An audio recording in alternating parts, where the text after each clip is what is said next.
모든 시선을 주님께 드리고 살아계신 하나님을 느낄 때 내 삶은 주의 역사가 되고 하나님이 일하기 시작하네. 모든 시선을 주님께 드리고 전능하신 하나님을 느낄 때 세상은 주의 나라가 되고 하나님이 일하기 시작한 모든 시선을 주님께 드리고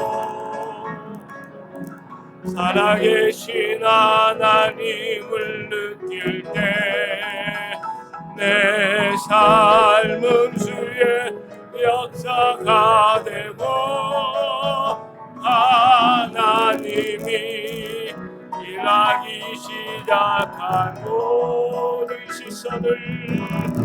모든 시선을 주님께 드리 전능하신 하나님을 느낄 때 전능하신 하나님을 느낄 때 세상은 주의 나라가 되고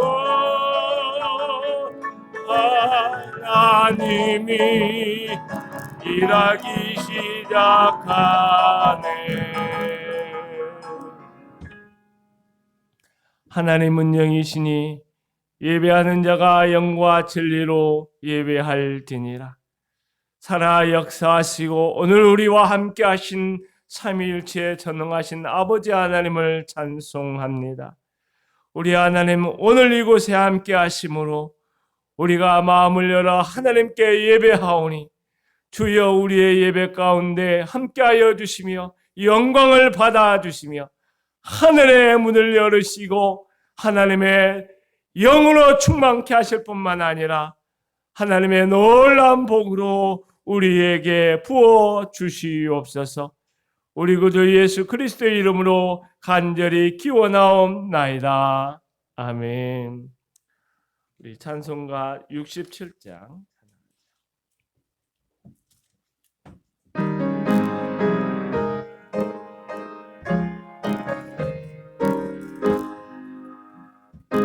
영광의 왕께 나 경배하며 이끄신 사랑을 찬송하라.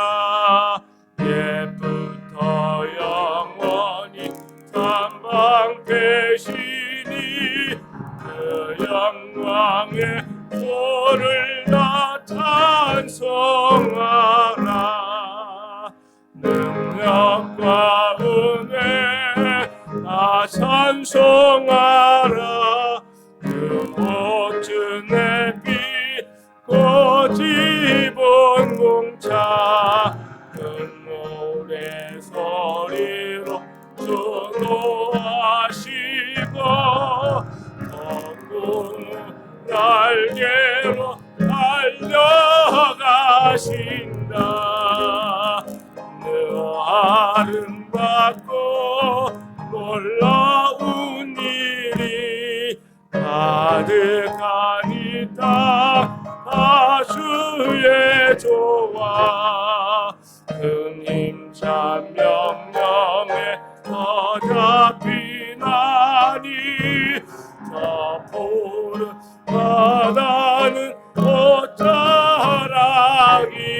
옷자락이라. 질그릇같이 연약한 인생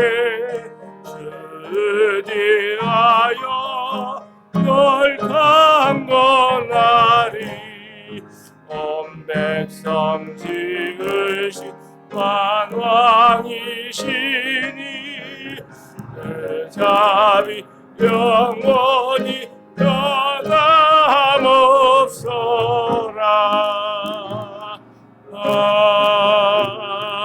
아멘. 우리 성시교독 127번.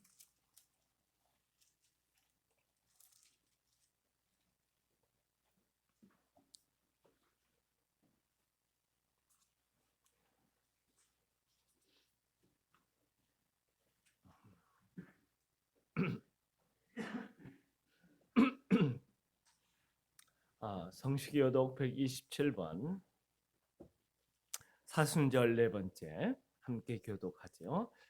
여호와를 자기 하나님으로 삼는 나라 곧 하나님의 기업으로 선택된 백성은 복이 있도다.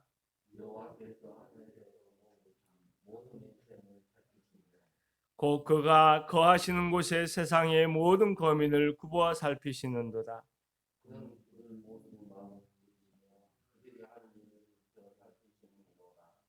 많은 군대로 구원 얻은 왕이 없으며 용사가 힘이 세어도 스스로 구원하지 못하는도다.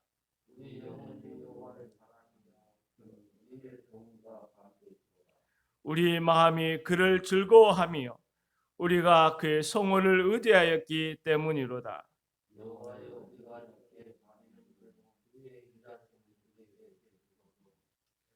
아멘. 이 시간은 지난 한 주간의 삶을 돌이켜 생각하면서 참회 기도를 드리도록 하지요. 다 같이 기도합니다.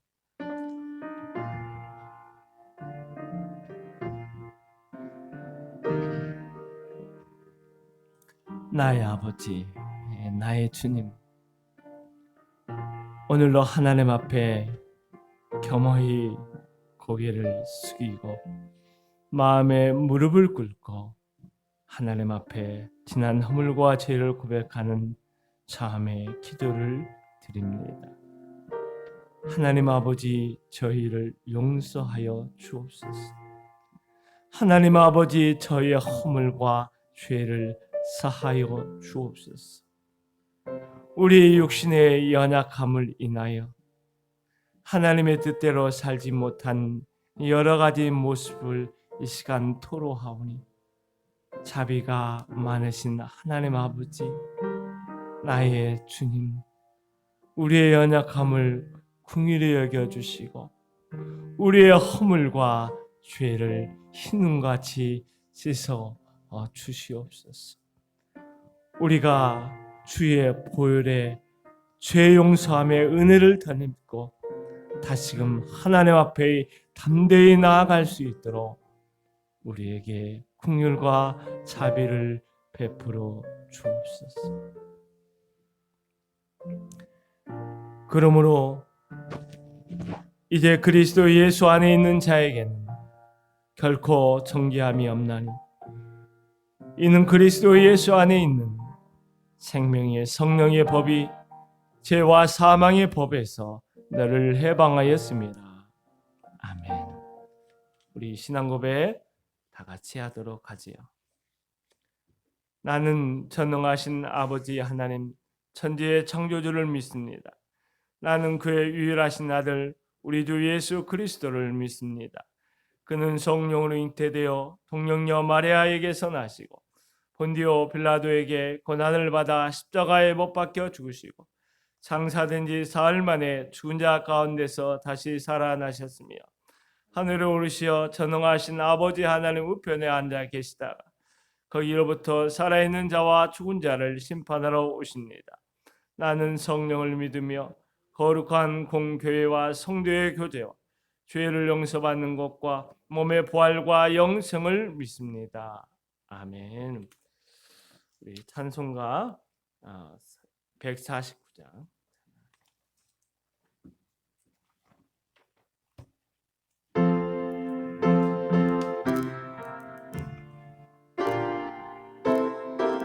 찬송가 149장 주 달려 좁은 십자가 우리가 생각할 때에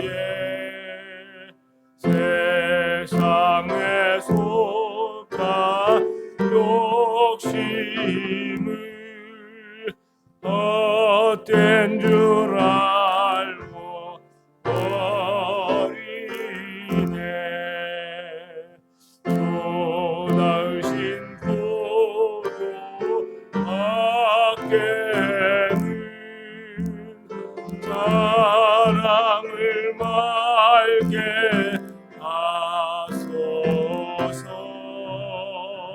보혈의 공로 힘입어 오만한 마음을 버리네. 못 박힌 손발 보니 손잡이 나타내셨네.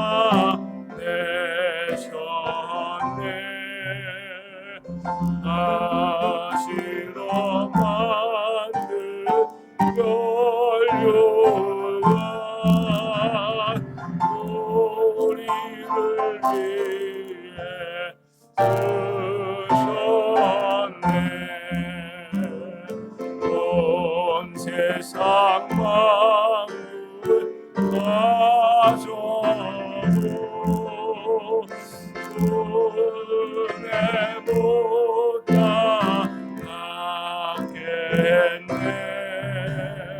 놀라운 사랑 받은 나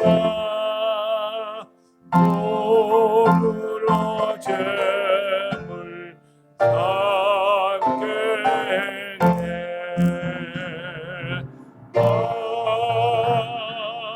아멘. 우리 갈보리 십자가에 이 찬양을 부르시고 우리 장경남 집사님 우리를 대신해서 기도해 주시겠습니다.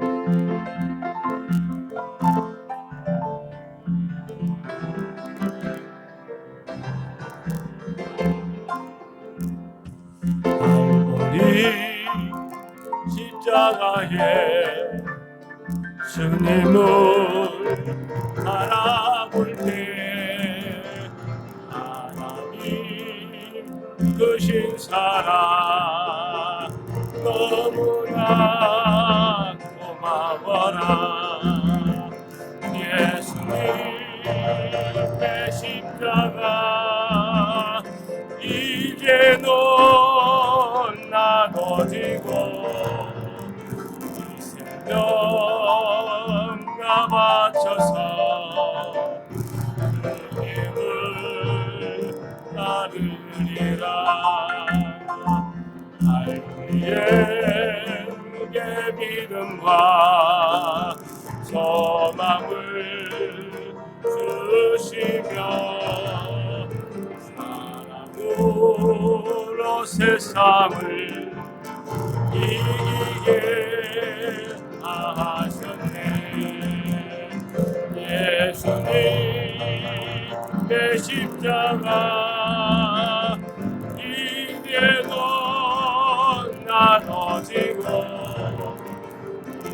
생명과 바쳐서 주님을 따르리라.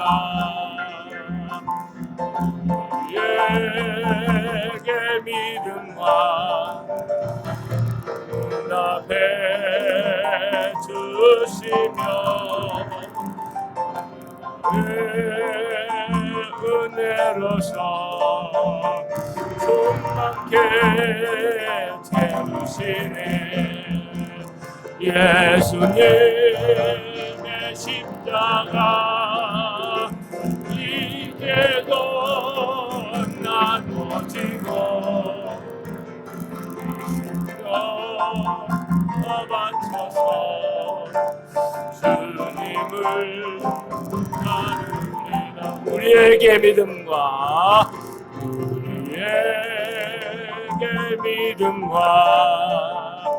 소망을 주시며 사랑으로 세상을 이기게 하셨네. 예수님 예수님의 십자가 이제 넌 나눠지고 생명 다 바쳐서 주님을 따르리라. 우리의 모든 강구 응답해 주시며 너의 은혜로서 충만케 하시네. 예수님의 십자가 이제도 나눠지고 이 생명 다 바쳐서 주님을 따르리라. 상경남 집사님 기도 인도해 주시겠습니다.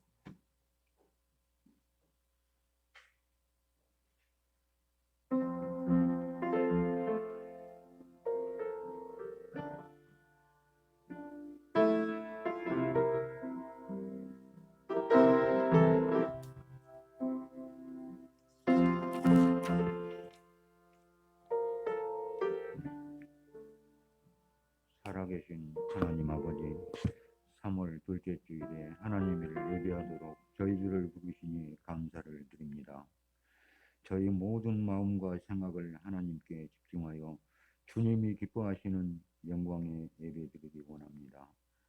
오늘의 예배 가운데 임하여 주옵소서. 성령으로 감동하여 주옵소서. 살아계신 하나님 아버지, 예수 그리스도께서 고난을 당하시는 순환의 사순절 기간을 보내고 있습니다. 이 기간 동안에 특별히 우리 주 예수 그리스도를 깊이 생각하며 영적인 성장과 성숙을 위해서 더욱 힘을 내게 도와주옵소서. 죄로 말미암아 죽을 영혼을 살리기 위해서 십자가의 고난 앞으로 나아가는 주님을 생각하면서 저희들도 주의 고난에 함께 동참한 오늘 우리에게 맡겨주신 십자가를 지고 우리 주님을 따라가는 믿음의 삶이 되게 하여 주옵소서. 살아계신 하나님 아버지, 부활주일에 주님의 일꾼을 세우는 시간을 가지려고 합니다. 하나님의 동역자요 교회의 신실한 일꾼이 세워지게 하옵소서. 말씀과 기도로 성령 충만하여 주님과 교회 앞에 충성된 일꾼이 세워지게 하옵소서. 살아계신 하나님 아버지, 저희 성안교회를 능력의 손으로 들어주시고 성안의 모든 성도들이 하늘나라 간증의 주인공들이 되게 하옵소서. 가정과 일터를 축복하시고 무엇보다도 큰 믿음을 주셔서 먼저 그의 나라와 그의 의를 구하는 저희들이 되게 하옵소서. 살아계신 하나님 아버지, 하나님의 말씀을 전하시는 목사님을 붙잡아 주셔서 주님의 음성이 저희들의 마음에 들려지게 하옵소서. 그 말씀을 붙잡고 살아갈 수 있도록 은혜를 주옵소서. 모든 영광을 하나님께 올려드립니다. 죄와 사망에서 우리를 구원하신 예수님 이름으로 기도드립니다.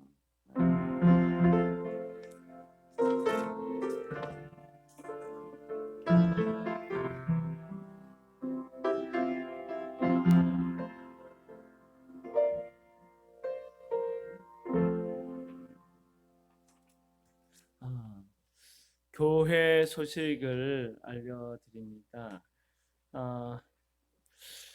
이제 사순절 기간이 보내고 있는데 이 부활주일 바로 전 주일 한 주간이 고난 주간입니다. 그래서 보통 교회는 부활주일 앞에 두고 40일 특별 새벽 기도회를 많이 한다거나 하는데 교회 형편상 그렇게 하긴 좀 어려울 것 같아서 일주일 정도 월요일에서 토요일까지 기도회를 했으면 좋겠는데 또 교회로 모여서 하기는 여건상 어렵고 해서 줌을 통해서 한 30분 정도 짤막하게 말씀 한 장 읽고 찬송 한 장 부르고 서너 가지 기도 제목을 나누면서 매번 한 일주일 정도 서로 기도하면 어떨까 그런 생각을 하고 있습니다. 그래서 시간을 보니까 제가 9시로 일단 예정을 해놨는데 우리 성도들이 형편하고 처제하고 좀 맞아야 되기 때문에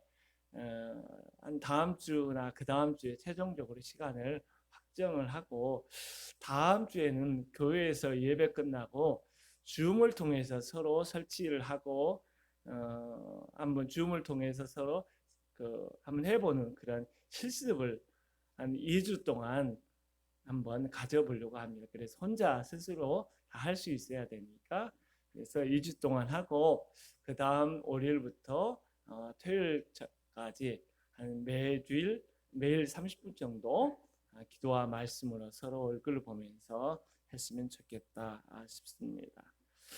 그 다음에 서리 집사 임직을 하려고 하는데 원래 아라자매가 빨리 나와야 되는데 제가 좀 부끄러운데 그래서 부활주일 제가 바꿔는 5월 4일이 아니라 4월 5일 부활주일 4월 4일인가요? 부활주일인데 이때 하는데 제가 서립사 양육의 그 과정을 일부러 적어 놨거든요. 왜냐하면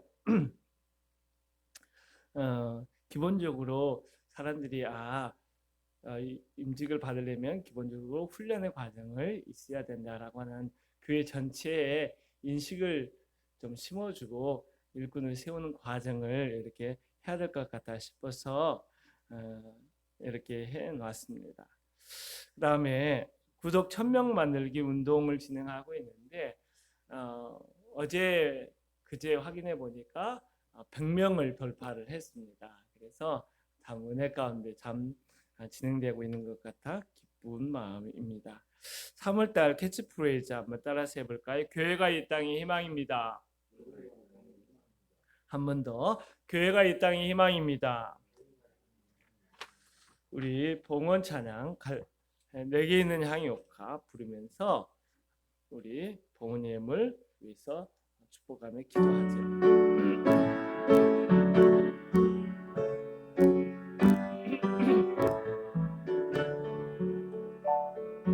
내게 있는 향유옥화 주께 가져와 그 발 위에 입 맞추고 깨뜨립니다. 나를 위해 험한 산길 오르신 그 발 걸음마다 크신 사랑 생겨놓았네. 내게 있는 향유옥화 주께 가져와 그 발 위에 입 맞추고 깨뜨리 주님 다시 땅 위에 주님 다시 이 땅 위에 임하실 그때 주의 크신 사랑으로 날 받아주 주님 다시 이 땅 위에 주님 다시 이 땅 위에 임하실 그때 주의 크신 사랑으로 날 받아주소서. 기도하세요. 살아 역사하신 우리 아버지 하나님, 오늘 저희가 온 마음과 정성을 모두와 예물을 구별하여 하나님 앞에 올려드립니다. 아버지 하나님이 이 예물을 기쁘게 연락하여 주시고 드린 손길마다 영혼이 잘되고 범사가 잘되는 은혜가 갑절 있게 하여 주시옵소서. 특별히 마음에 간절한 기도의 제목을 가지고 하나님 앞에 간구할 때마다 속히 응답하여 주시고 풀어주시고 채우시고 강건하게 하시는 은혜가 있게 하여 주시옵소서. 주정헌금 예물로 11조와 감사 건축 예물로 봉헌한 모든 손길 위에 주께서 말씀하신 100배의 은혜가 있게 하여 주시옵소서. 우리 주님 감사하고 예수 그리스도의 이름으로 간절히 축복하고 기도하옵나이다. 아멘. 우리 말씀을 보도록 하겠습니다. 베드로전서 5장 5절에서 7절까지 말씀을 보죠.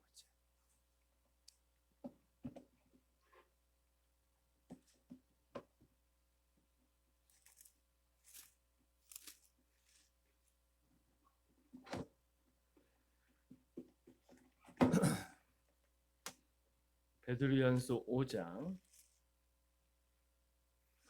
5절에서 7절까지 말씀을 보도록 하겠습니다.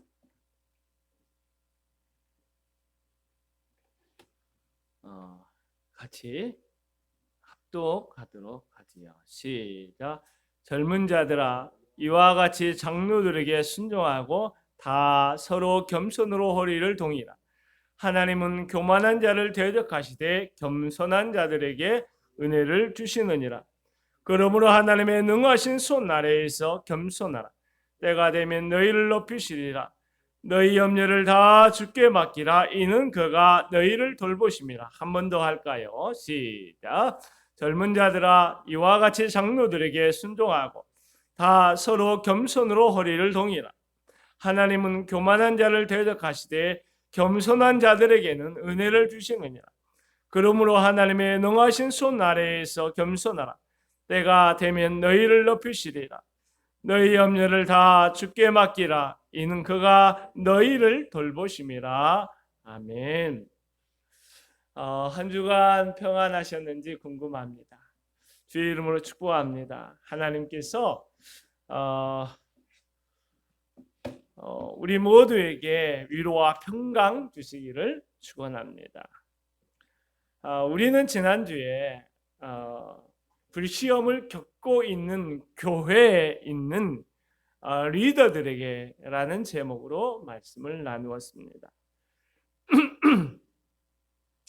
불시험을 겪고 있는 교회에서 그 교회의 리더들은 어떻게 양들을 돌보며 사명을 감당해야 하는가 세 가지로 언급을 했죠. 첫째는 자원함으로 하고, 둘째는 기꺼이 하며, 셋째는 본을 보이는 방식으로 섬김의 사역을 감당해야 한다고 말씀을 나누었습니다. 오늘의 말씀은 젊은 자들에 대한 세 가지 권면이라는 제목으로 말씀을 나누려고 하는데, 첫째, 젊은 자들에게 순종하라 라고 베드로사는 권면하고 있고, 둘째로 서로 겸손하라, 셋째, 염려를 다 주께 맡기라 라고 권면을 하고 있습니다. 먼저 베드로 사도가 이야기하는 순종하라는 권면에 대해서 한번 살펴보도록 하지요. 우리 5절 말씀 같이 읽어보겠습니다. 시작. 젊은 자들아, 이와 같이 장로들에게 순종하고 다 서로 겸손으로 허리를 동이라. 하나님은 교만한 자를 대적하시되 겸손한 자들에게는 은혜를 주시느니라. 여기에 5절 말씀에서 먼저 보아야 될 것은 젊은 자들아 라고 하는 권면의 대상에 대한 것입니다. 젊은 자들이 누구인지에 대해서 약간은 모호한 면들이 있습니다. 그래서 어떤 사람들은 젊은 자들이 교회 안에 있는 청년 그룹, 오늘날로 말하면 청년부를 이야기한다고 보는 사람도 있고, 또 어떤 사람은 교회 안에 나이 많은 그룹에 비해서 상대적으로 젊은 그룹으로 이야기하는 경우도 있습니다. 세 번째로 교회 안에서 영적인 지도를 받아야 하는 모든 사람을 이야기하는 것으로도 볼 수 있습니다. 저는 이 세 번째, 교회 안에서 영적인 지도를 받아야 하는 모든 사람들을 젊은 자들의 그룹에 속한다고 생각을 하고 말씀을 전하려고 합니다. 베드로 사도는 그들에게 권면하면서 이와 같이라는 말을 쓰고 있지요. 그것은 앞에서 언급하고 있는 장로들을 비롯한 교회 리더들이 양들을 책임을 다해서 섬기는 것처럼 그들도 젊은 그룹도 마찬가지로 교회에 대한 책임이 있다는 것을 일깨워 주고 있는 것입니다. 그들의 책임이 무엇일까요? 그것은 교회 리더들에게 순종을 해야 하는 것입니다. 순종에 대해서 한번 깊이 더 생각을 해보지요. 이 순종이란 말은 휘파쿠오라는 말인데 아래에서 듣다, 주의 깊게 듣다, 명령이나 권위에 따르다라는 뜻을 가지고 있습니다. 그런데 놀랍게도 성경은 창세기에서부터 시작해서 순종에 대한 말씀으로 가득 차 있습니다. 신약에 와서 순종에 대한 탁월한 에피소드를 하나 소개하면 구레네 사람 시몬에 대한 것입니다. 그는 시골에서 올라와 아무 영문도 모른 채 억지로 예수님이 지고 가시던 십자가를 대신 지고 골고다 언덕까지 올라갔습니다. 그는 십자가를 지고자 하는 자원하는 마음이 없었습니다. 로마 군사들의 강요에 의해서 어쩔 수 없이 십자가를 져야만 했습니다. 그런데 그 어쩔 수 없이 져야만 했던 그 십자가의 순종으로 말미암아 그와 그의 가족의 엄청난 놀라운 일이 벌어졌습니다. 그의 가족은 모두 예수 그리스도를 믿는 믿음의 가족이 되었습니다.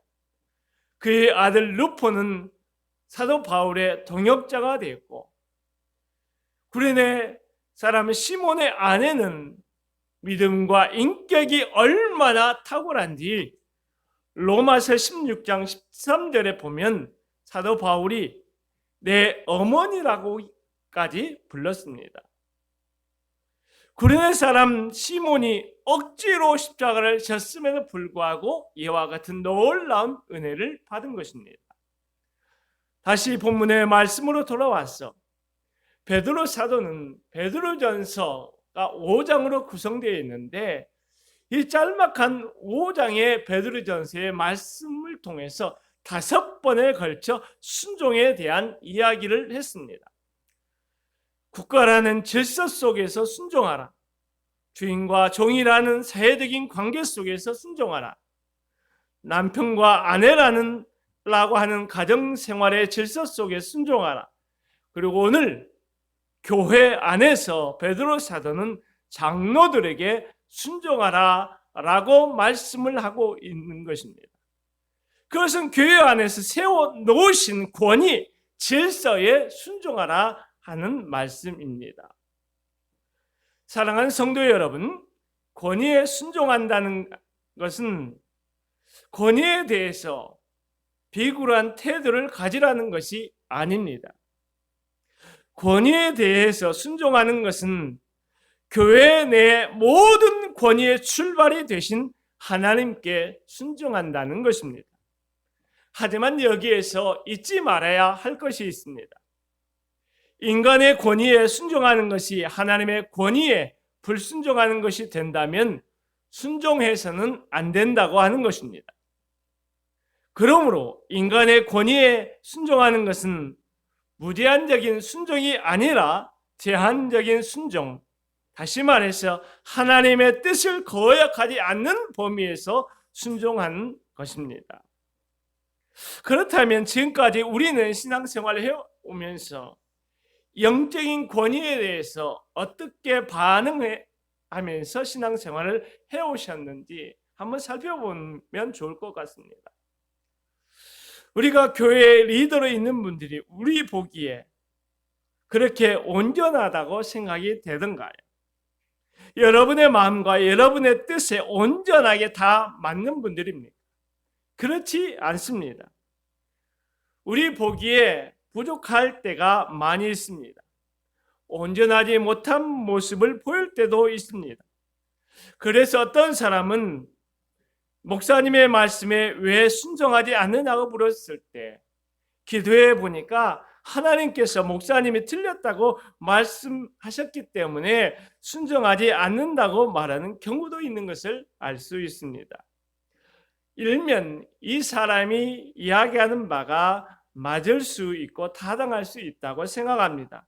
하지만 그럼에도 불구하고 영적인 권위를 가지고 있는 리더의 권위에 순종하지 않는 것은 하나님의 권위를 거역하는 것과 같다는 중대한 사실을 놓치고 있다고 생각을 할 수 있습니다. 하나님께서 가정에서 아내에게 남편에게 순종하라고 하는 것은 남편이 아내보다 탁월하기 때문이 아닙니다.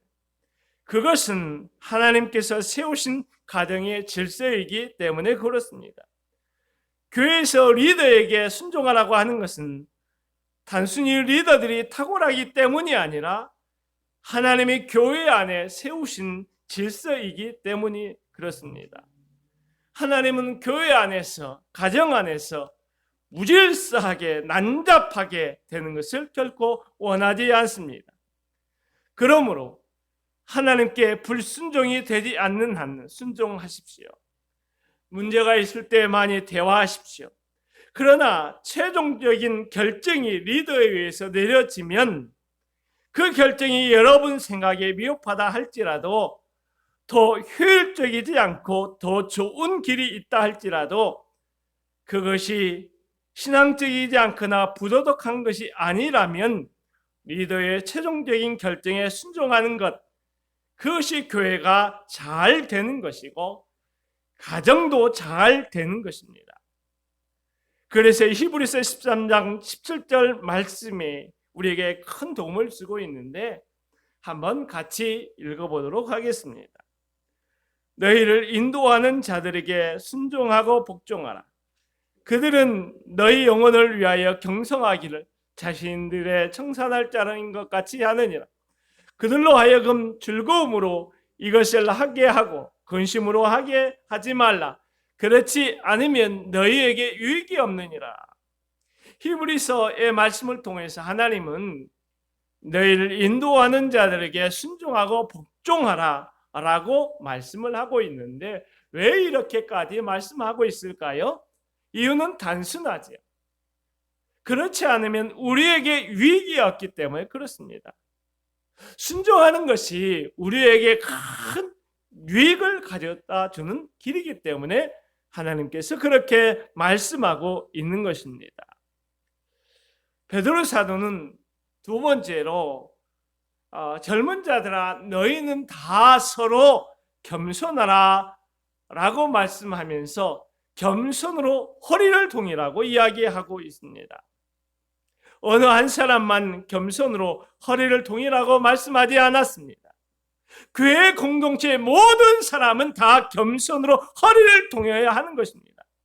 뿐만 아니라 서로에게 겸손으로 허리를 동이며 대하며 섬겨야 한다고 말씀하고 있는 것입니다. 허리를 동이라는 이 말씀은 신약성경에서 이곳에서만 유일하게 쓰였습니다. 이 단어는 노예들이 일할 때 소매 없는 조끼를 입었는데 그것을 깨끗하게 입고 일하기 위해서는 그 옷 위에 앞치마를 두르는 것을 이야기하는 것입니다. 따라서 겸손으로 허리를 동이라는 말은 그리스도인으로 살아가기 위해서는 겸손을 앞치마처럼 두르고 살아가야만 그리스도인으로서 제대로 된 삶을 살아갈 수 있다고 볼 수 있는 것입니다. 그런데 여기서 한 가지 짚어볼 것이 있습니다. 베드로가 왜 이 이야기를 했을까? 그것은 겸손을 배웠던 특별한 사건이 그의 삶 속에 있었기 때문에 그렇습니다. 십자가의 시간이 다가올 때 예수님은 다락방에 제자들을 모아놓고 마지막 식사를 했습니다. 식사를 마친 후에 디아에 물을 떠서 허리에 수건을 동이고 무릎을 꿇고 제자들의 발을 씻기기 시작했습니다. 그것은 창조주 하나님이 자신의 피조물 앞에 무릎을 꿇고 씻겨주시는 엄청난 일이었습니다. 그것은 주인이 자신의 노예 앞에 무릎을 꿇고 섬기고 씻겨주는 사건이었습니다. 그것은 선생이 제자 앞에 무릎을 꿇고 섬겨주시는 사건이었습니다. 예수 그리스도께서 제자들의 발을 씻기시는 이 세족식이 왜 중요할까요? 그것은 앞으로 다가오는 십자가에서 자신의 피로 죄인들의 죄를 씻겨내는 일을 예표하고 있기 때문에 그런 것입니다. 사랑하는 성도 여러분, 겸손이 무엇일까요? 어떤 사람은 겸손이라고 하는 덕목을 가지고 자기의 얼굴, 자기의 몸짓을 잘 포장하는 경우가 얼마나 많은지 모릅니다. 그런데 우리가 잘 들여다보면 그 속에는 얼마나 교만이 있는지 몰라요. 그러나 성경적인 겸손은 매력적인 성품이나 매너로 우리의 겉모습을 포장하는 것이 아닙니다. 겸손은 예수 그리스도의 세족식에서 보여주는 것처럼, 그리고 십자가에서 보여주는 것처럼 겸손은 예수 그리스도의 피로 씻김 받는 죄인이라는 의식을 가지고 그 의식을 앞치마처럼 두르며 살아가는 것입니다. 그러므로 이 의식을 붙잡지 않으면 우리는 겸손해질 수가 없는 것입니다. 이 이야기를 좀 고상하게 표현을 해보면 그리스도를 섬기는 사람들의 겸손은 주님의 은혜를 나의 삶 속에서 인정하는 현실주의라고 말할 수가 있습니다. 베드로 사도는 겸손에 대해서 강조하기 위해서 하나님은 교만한 자를 대적하시되 겸손한 자들에게 은혜를 주시느니라 라는 잠언 3장 34절의 말씀을 인용을 했습니다. 이 말씀을 들여다보면 교만과 겸손을 아주 강렬하게 대비시키면서 하나님께서 겸손한 자에게 어떻게 하시고 교만한 자에게 어떻게 하시는가 말씀하고 있어요. 교만한 자를 하나님은 대적하시고 겸손한 자에게 은혜를 주신다는 것이죠. 하나님은 왜 교만한 자를 대적하실까? 좀 깊이 들여다보면 교만한 사람은 자기를 드러내고 싶은 욕망을 따라 살아가는데, 그렇게 살아가다 보면 하나님이 계셔야 될 위치에 자신이 있게 되는 일이 벌어지게 되고, 결국 교만한 사람은 하나님처럼 되려고 하는 데까지 이르게 되는 것입니다. 그래서 하나님께서는 교만한 자를 대적하신데, 이 대적한다라는 말을 좀 주목을 해볼 필요가 있어요. 이 말은 적을 괴멸시키기 위한 군사작전이나 그 결과를 나타내는 군사 용어입니다. 하나님께서 교만한 자를 대적하신다라는 말은 그들을 철저하게 패망시킨다는 의미를 가지고 있어요. 그래서 솔로몬은 잠언 16장 18절에 교만은 패망의 선봉이요 거만한 마음은 넘어짐의 앞잡이이니라 라고 말하고 있어요. 베드로 사도는 자신이 경험한 바를 너무나 잘 알고 있습니다. 이전에 그는 한때 너무나 교만하게 행동을 했습니다. 그래서 이런 식으로 말했지요. 주님, 문제가 생기면 다른 모든 사람은 주님을 버릴지 모르지만 저는 믿으셔도 됩니다. 저는 주님께 꼭 붙어 있겠습니다. 이 모든 겁쟁이들은 도망가겠지만 저는 아닙니다. 제 말을 믿으세요. 하지만 그 결과는 어떻게 나타났습니까? 예수 그리스도를 부인하는 가장 비참한 인생의 바닥을 경험했습니다. 하지만 하나님 앞에 회개하고 다시금 주 앞에 무릎을 꿇었을 때 그는 하나님의 위대한 사도로서 은혜를 누리고 사는 자가 되고 겸손한 그의 삶을 하나님께 높여주시는 큰 은혜의 주인공이 된 것입니다.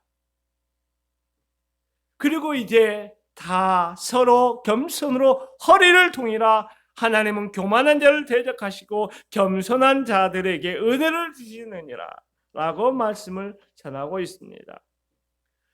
그렇다면 어떻게 우리가 겸손한 삶을 살아낼 수 있을까요? 우리 6절의 말씀을 한번 같이 읽어보도록 하겠습니다. 6절 말씀 시작. 그러므로 하나님의 능하신 손 아래 겸손하라. 때가 되면 너희를 높이시리라. 여기 6절에서 언급하고 있는 하나님의 능하신 손, 이 손이 어떤 손일까?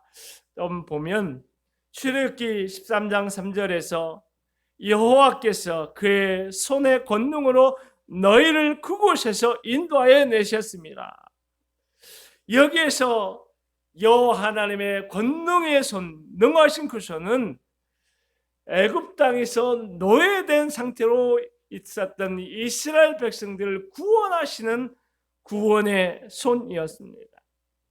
그런데 이 여호와의 능하신 손, 하나님의 손은 신약에 와서 죄와 사망의 압제로부터 우리를 구원하시는 예수 그리스도의 피 묻은 손을 의미하는 것으로 우리가 알 수가 있습니다.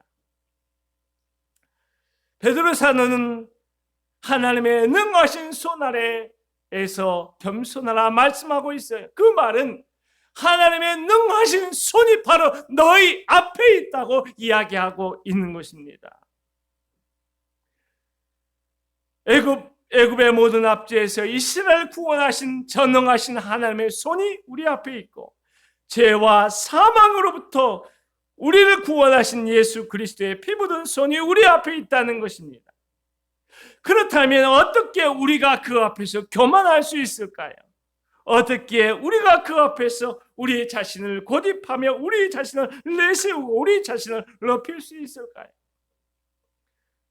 하나님의 능하신 손 앞에서 우리의 능력과 지혜는 아무것도 아닙니다.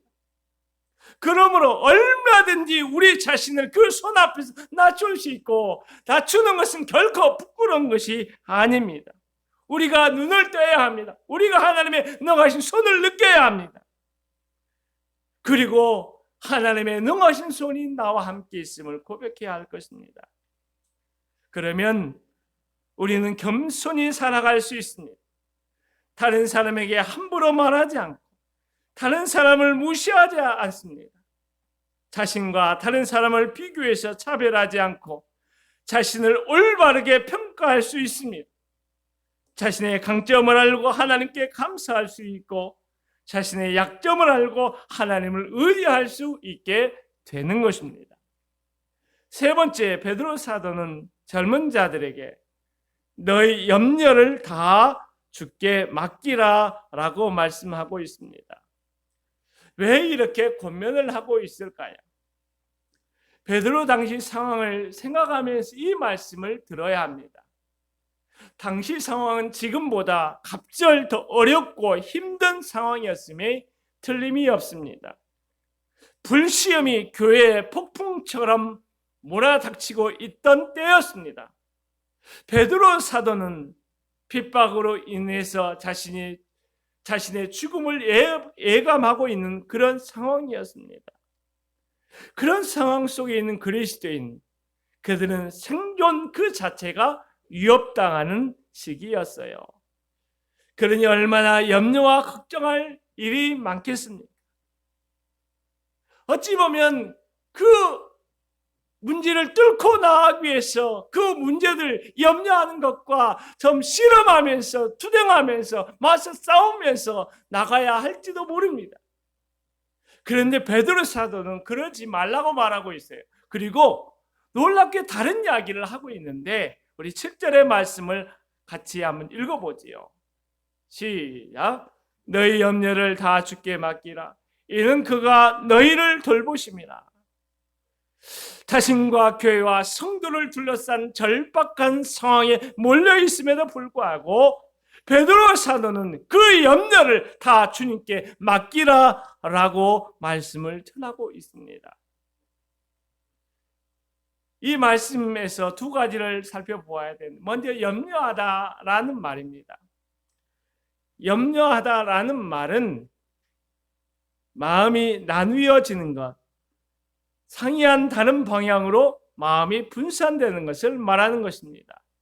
다시 말해서 한 가지 일에 집중하지 못하고 여러 생각으로 가득 차 있는 상태를 염려라고 표현하고 있는 것입니다. 그래서 염려는 하나님을 의지하지 못하도록 우리의 생각과 마음을 서로 다른 방향으로 잡아당기는 것입니다. 그렇기 때문에 염려는 하나님을 향하여 온전히 집중되어야 될 우리의 마음을 쪼개는 것이기 때문에 죄라고 말할 수 있는 것입니다. 그래서 염려의 시작은 믿음의 끝이고 믿음의 시작은 염려의 끝이라고 말할 수가 있습니다. 사실 우리가 염려한다고 해서 모든 일이 다 잘 되면 아마 염려하라고 그렇게 말을 하지 않았을까 싶어요. 그런데 염려한다고 다 잘 되는 것이 아니지 않습니까? 사람들이 염려하는 것 가운데 90% 이상이 이루어지지 않는 일, 일어나지도 않을 일에 대해서 염려한다고 하지 않습니까? 그렇기 때문에 우리 예수님께서 의식주 문제를 가지고 염려하는 사람들에 대해서 내일 일은 내일 염려할 것이요 너희는 먼저 그의 나라와 그의 의를 구하라고 말씀하고 있는 것입니다.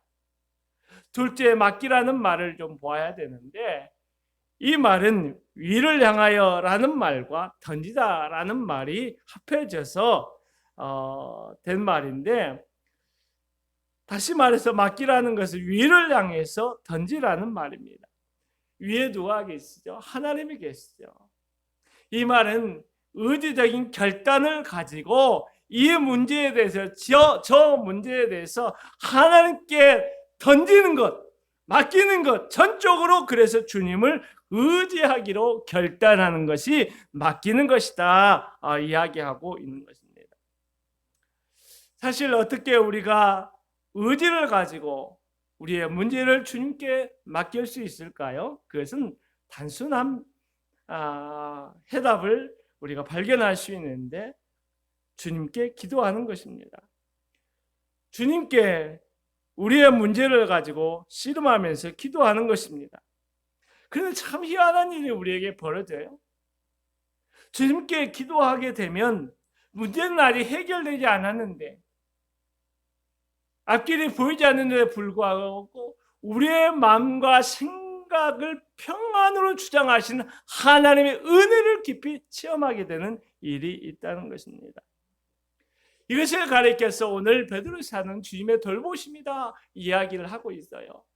그런데 여기서 한 걸음 더 나가서 이 돌보심은 단순히 우리의 마음이 평안하고 근심이 사라지는 이런 이야기가 아니라 구체적인 삶의 현장 속에서 내가 고민하고 내가 씨름하고 내가 염려하는 이 문제들을 주님께 기도로 맡겼을 때 하나님이 그 문제들에서 간섭하시고 해결하시고 도와주시고 더 다른 좋은 길로 인도하신 것을 경험하게 된다는 것이에요. 하나님이 우리를 섬겨주신 일을 경험하게 된다는 것이에요. 이런 놀라운 하나님의 돌보심이 새로운 한 주간도 우리 모두에게 있기를 주님의 이름으로 축원합니다. 말씀을 마무리하려고 합니다. 오늘 베드로 사도를 통해서 교회 안에서 영적인 지도를 받아야 되는 모든 사람에 대해서 세 가지를 권면을 하고 있습니다. 첫 번째는 하나님께 세워주신 리더들에게 그 권위 앞에 순종하라라는 말씀입니다. 둘째는 교회 안에서 다 서로에게 겸손하라는 것이죠. 세 번째는 염려를 다 주께 맡기라라는 말씀입니다. 이 세 가지 베드로 사도의 말씀 가운데 어떠한 말씀이 우리의 마음에 가장 깊은 울림으로 다가오던가요? 그 울림, 다가오는 그 울림이 되는 그 말씀을 붙잡고 나갈 수 있기를 바랍니다. 저는 염려를 다 주께 맡기라, 이 말씀이 저한테 좀 깊이 다가오는 것 같아요. 한 주간 주의 평강을 체험하고 염려를 거두신 하나님의 특별한 은혜를 간증하는 우리 모두가 될 수 있기를 주님의 이름으로 축원합니다. 아멘. 우리 마지막 찬양하고 기도하고 예배를 마치도록 하겠습니다.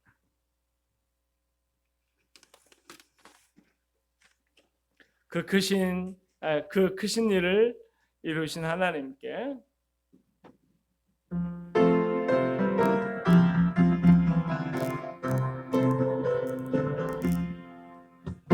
그 일을 이루신 하나님께 큰 영광과 존귀를 돌리세. 이세 자를 주셔서 구하시니 이 죄인들 생명길 찾았구나. 주 찬양 주 찬양 큰 소리로 찬양 주 찬양 기쁨으로 찬양 만배 성들 모여서 찬양하세. 이 크신 일 이루신 하나님께 보혈 흘려 그 일상 사셨으니 주민 자 누구나 사함 받네. 주 사랑이 널 용서하시리니 이 완전한 구원에 참여하라. 주 찬양 큰 소리로 찬양 주 찬양 기쁨으로 찬양 만대 성들 모여서 찬양하세.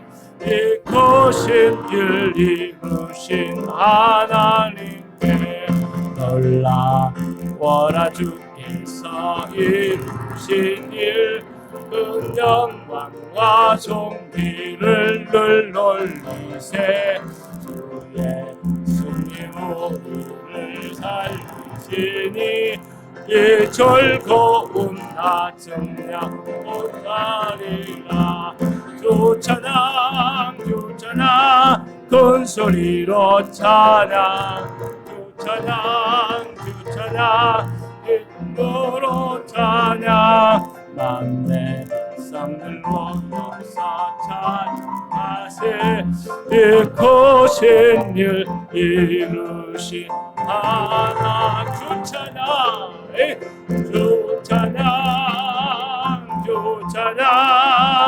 큰 소리로 찬양 주 찬양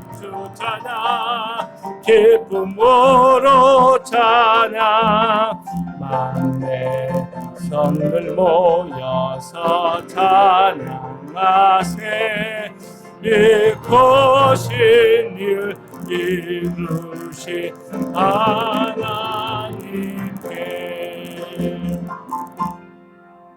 기도합니다.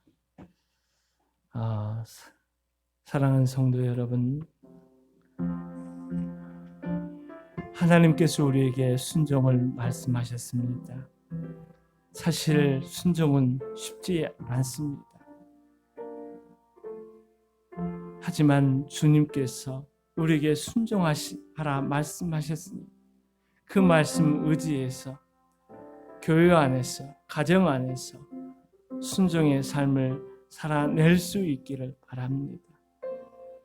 우리 교회 안에서 서로 겸손을 앞치마 사용해서 서로에게 겸손으로 반응하는 우리 모두가 될 수 있기를 바랍니다. 무엇보다도 염려 근심하는 거 있습니까? 이 시간 하나님께 내려놓고 나갈 수 있기 바랍니다. 하나님께서 돌봐 주실 것입니다. 하나님께서 책임져 주실 것입니다. 지금은 우리 구주 예수 그리스도의 은혜와 아버지 하나님의 놀라운 사랑, 성령의 내주 교통 충만 역사하심이 참으로 고난 중에 있는 우리 성안의 모든 가족들, 어려움 중에 있는 성도들 위해 하나님 오늘도 말씀 붙잡고 하나님의 돌보아 주시는 은혜를 경험하며 살기를 기대하며 나가는 하나님의 모든 백성 위에 영원히 함께 하시기를 간절히 축원하옵나이다.